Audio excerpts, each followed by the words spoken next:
नमस्कार मित्रांनो, मी आपले एसके टेक्निकल मध्ये पुन्हा एकदा स्वागत करतो। मित्रांनो, आपण आपल्या चॅनलवरती विविध शेतीविषयक माहिती तसेच जीआर आणि वेगवेगळे टेक्निकल व्हिडिओज घेऊन येत असतो। तर असाच एक आज मी व्हिडिओ घेऊन आला आहे, तो म्हणजे जे आपले ई पीक पाणी ऍप्लिकेशन आहे, जे महाराष्ट्र शासनाने डेव्हलप केले आहे। आपण जेव्हा पिकाची नोंद करायची असते, तुमचे जर फळबाग पीक असेल किंवा कोणतेही बारमाही पीक असेल, ते तुम्हाला पिकाची नोंद करायला लागते। त्यासाठी तुम्हाला तलाठ्याकडे जावं लागतं। तर हे सर्व टाळण्यासाठी शासनाने हे ई पीक पाणी नावाचं ऍप्लिकेशन डेव्हलप केले आहे आणि याच ऍप्लिकेशनचा वापर करून तुम्ही तुमच्या सातबाऱ्यावरती पिकाची नोंद करू शकता।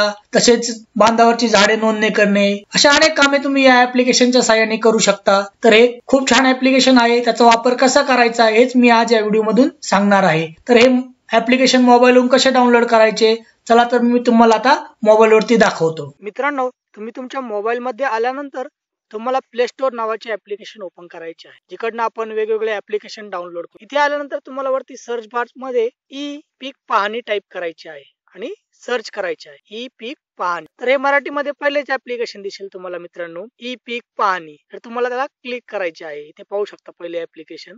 आता मी त्याला क्लिक करत आहे। जर तुम्ही ऍप्लिकेशन इन्स्टॉल पहिल्यांदा करत असाल तर इथे इन्स्टॉल बटन असते, त्याला इन्स्टॉल बटनावरती क्लिक करायचे आहे। आता माझ्याकडे ऑलरेडी ऍप्लिकेशन इन्स्टॉल आहे, म्हणून मी आता ओपन बटनला क्लिक करत आहे। तुम्ही तुमच्या मोबाईल वरती इन्स्टॉल बटनला क्लिक करून ऍप्लिकेशन इन्स्टॉल करून घ्या आणि नंतर ओपन करा। आता ओपन केल्यानंतर ऍप्लिकेशन असा एक इंटरफेस येईल मित्रांनो, ई पीक पाणी, खातेदाराची निवड, सांकेतिक क्रमांक हे टाकायचे आहे। हे कसे करायचे तुम्हाला, हा जो 4 अंकी नंबर आहे तो कसा भेटेल तुम्हाला, इथे खाली पाहू शकता नवीन खातेदार नोंदणी करा, त्यावर तुम्हाला क्लिक करायचे आहे। जर तुम्ही पहिल्यांदाच ऍप्लिकेशन वरती आला असाल त्याला क्लिक केल्यानंतर हे पेज ओपन झाले आहे। इथे माहिती द्यायची आपल्याला, जिल्हा कोणता आहे तुमचा तो निवडायचा, त्यानंतर तुमचा तालुका निवडायचा आहे आणि तुमचे गाव, ज्या गावामध्ये तुम्हाला जमीन आहे आणि तुम्हाला पिकाची नोंद करायची आहे सातबाऱ्यावर, ते तुम्हाला गाव निवडायचे आहे। गाव निवडल्यानंतर पुढे जायला क्लिक करायचे आहे। आता आपण काय काय निवडले, जिल्हा, तालुका आणि गाव, आणि आता मी पुढे जायला क्लिक करत आहे। इथे पाहू शकता मित्रांनो खातेदार निवड।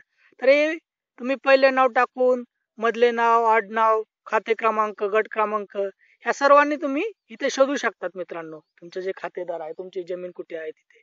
आता मी गट क्रमांकाने शोधत आहे, इथे तुमचा गट क्रमांक टाकायचा आणि शोधाला क्लिक करायचे आहे मित्र। आता जे खातेदार आहेत ते निवडायचे आहे। आता हे 51 जो टाकलेला आहे मी गट क्रमांक, त्यामध्ये जेवढे काही खातेदार असतील त्यांची नावे तुम्हाला इथे दिसतील। त्या सातबाऱ्यावरती जेवढे काही खातेदार आहेत 51 नंबर सर्वे नंबर मध्ये ते दिसतील। आता तुमचे नाव कुठे ते तुम्हाला निवडायचे आहे। ठीक आहे मित्रांनो, आता मी माझे नाव निवडले, त्यानंतर आता नाव निवडल्यानंतर पुढे जायला क्लिक करायचे आहे। ठीक आहे मित्रांनो, त्यानंतर पुढे जायला क्लिक केल्यानंतर काय आलंय, नोंदणी अर्ज, खालील खाते क्रमांक तपासा। आता तो खाते क्रमांक जो आहे तो तपासायचा आणि पुढे जायला क्लिक करायचे आहे। आता इथे काय म्हणतंय, आपली नोंदणी खालील मोबाईल क्रमांकावर करण्यात येत आहे। तर आपला मोबाईल क्रमांक बदलायचा असेल, मोबाईल क्रमांक बदला हे बटन दाबायचे, अन्यथा पुढे जा। जर तुम्हाला कोणता दुसरा मोबाईल टाकायचा असेल तर इथे मोबाईल क्रमांक बदला दिसतंय, त्याला क्लिक करायचे, नाही तर पुढे झाला तोच जर ठेवायचा असेल तर। तुमची नोंदणी आधीच झालेली आहे, तुम्ही पुढे जायचे आहे का, ते म्हणते की तुम्ही ऑलरेडी नोंद केलेली आहे, तर मी आता म्हणतो होय पुढे जायचे आहे। ठीक आहे मित्रांनो, आता मी पुढे जायला क्लिक केल्यानंतर इथे बघा ज्यांची काय तुम्ही नोंद केलेली आहे त्यांचे सगळ्यांची नावं येतात ह्या मोबाईल वरून, ज्याची नोंद केलेली आहे। आता मी ते खातेदार निवडतो मित्रांनो, हे बघा आता हे खातेदार आहेत। आता कोणाची माहिती भरायची त्याची आपल्याला ते निवडून घ्यायची आहे, तर आम्ही आता खातेदार निवडतो। त्यानंतर तुमच्या मोबाईल वरती हा 4 अंकी जो नंबर आहे, संकेतांक नंबर, तो आलेला असेल, तो मोबाईल नंबर वरती आलेला नंबर टाकून घ्यायचा इथे।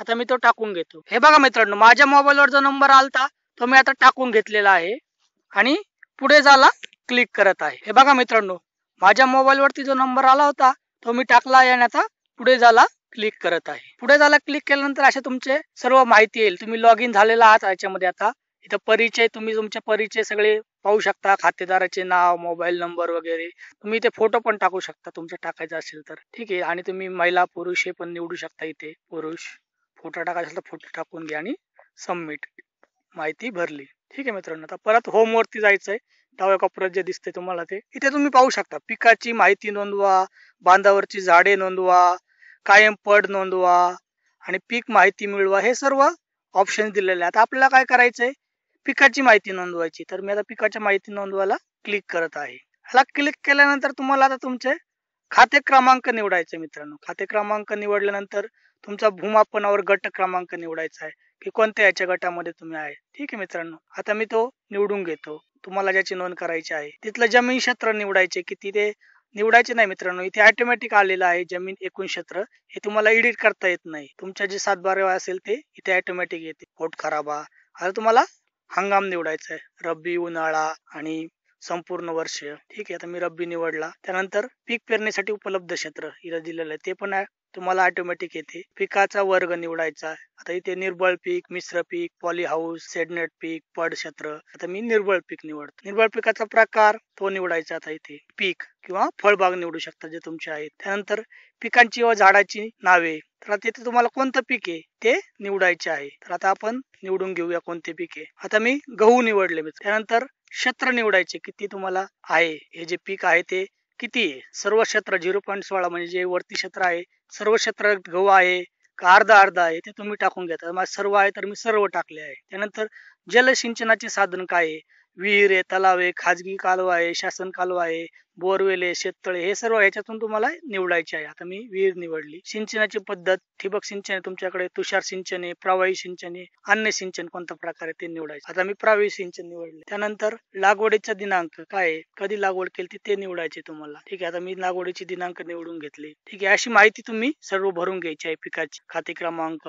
गट क्रमांक, जमिनीचे क्षेत्र, पोट खराब आहे सर्व येते. हंगाम निवडायचा आहे, पिकाचा वर्ग, निर्बळ, पिकाचा प्रकार, हे सर्व माहिती दिल्यानंतर आता तुम्हाला शेतात जाऊन फोटो काढायचा आहे मित्रांनो, ज्या ठिकाणी तुम्ही पीक असेल तिथे. तर मी तिथे क्लिक करत आहे कारण हे लोकेशन घेते, तर लोकेशन तुम्हाला ऑन करावं लागेल मित्र. आता मी लोकेशन ऑन केले आणि परत क्लिक करत आहे. बघा काय म्हणतंय, छायाचित्र घेताना जिओ टॅगिंग अक्षांश रेखांश घेणे बंधनकारक आहे. तर ठीक आहे म्हणायचं. परत एकदा क्लिक केले आणि आता जो पीक असेल तुमचा त्या बांधावर जाऊन तुम्हाला त्या पिकाचा फोटो घ्यायचा आहे मित्रांनो. अशा प्रकारे फोटो क्लिक केला त्यानंतर इथे बरोबर चिन्ह दिसत आहे उजव्या कोपऱ्याला, त्याच्यावरती क्लिक करायचे आणि तुम्हाला सबमिट म्हणायचे फोटो घेतल्यानंतर. हे बघा पीक माहिती सबमिट आणि अपलोड झाली आहे.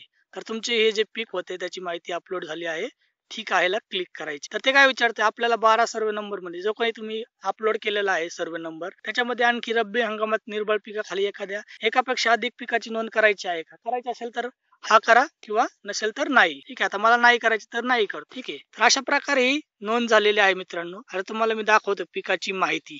हे बघा इथं पिकाच्या माहितीला क्लिक केल्यानंतर तुम्ही पाहू शकता आता कोणकोणत्या गटामध्ये नोंद झालेली आहे. हे बघा तुमचं जे गट क्रमांक दिलता तुम्ही, खाते क्रमांक, तारीख आणि पिकाचं, हे सर्व इथे दिलेलं आहे. तर अशा प्रकारे तुम्ही काढायचं असेल तर नष्ट पण करू शकता, म्हणजे डिलीट करायचं असेल पिकाची. तर अशा प्रकारे तुम्ही आता पिकाची माहिती नोंदवली आहे. तर अजून काही तुम्हाला पिकाची माहिती नोंदवायची असेल दुसऱ्या गट क्रमांकामध्ये तर परत पिकाची माहिती नोंदवावरती यायचंय तुम्हाला. त्यानंतर तुम्हाला गट क्रमांक निवडायचा आहे, सॉरी खाते क्रमांक, त्यानंतर गट क्रमांक निवडायचा आहे जो काही असेल तो, आणि परत सर्व प्रोसेस करायची आहे, सर्व निवडून सबमिट करायचे आहे. तर अशा प्रकारे तुमचे जेवढे काही गट क्रमांक असतील, खाते क्रमांक असतील, त्याच्या पिकाची नोंद करून घ्या मित्रांनो. हे खूप सोपी आणि साधी पद्धत आहे. यासाठी तुम्हाला कुठे तलाठीकडे जाण्याची गरज नाही किंवा फेरफटके मारायची गरज नाही ऑफिसला. स्वतः तुम्ही तुमचे पिकाची नोंद करू शकता, बांधावरची झाडाची पण नोंद करू शकता. तर ही जे ऍप्लिकेशन आहे ई पीक पाणी, हे खूप चांगले ऍप्लिकेशन आहे मित्रांनो. याचा वापर अवश्य करा. आणि काही जर मदत लागली तुम्हाला, काही जर माहिती हवी असेल तर आपल्या चॅनलचे विविध सोशल मीडिया ग्रुप्स आहेत, व्हॉट्सअप आहे, टेलिग्राम आहे, तिकडे तुम्ही कॉन्टॅक्ट करू शकता. चॅनलवर नवीन असाल मित्रांनो तर चॅनलला नक्की सबस्क्राईब करा आणि हा जो व्हिडिओ आहे तो जास्तीत जास्त लोकांपर्यंत शेअर करा, म्हणजे त्यांनाही त्याचा फायदा होईल आणि ते त्यांची पीक स्वतः नोंदवू शकतात. त्यासाठी त्यांना तलाठीकडे जायची गरज नाही. तर त्यांनाही फायदा होऊ द्या मित्रांना, नातेवाईकांना, सर्वांना ही माहिती पोहोचवा. धन्यवाद मित्रांनो.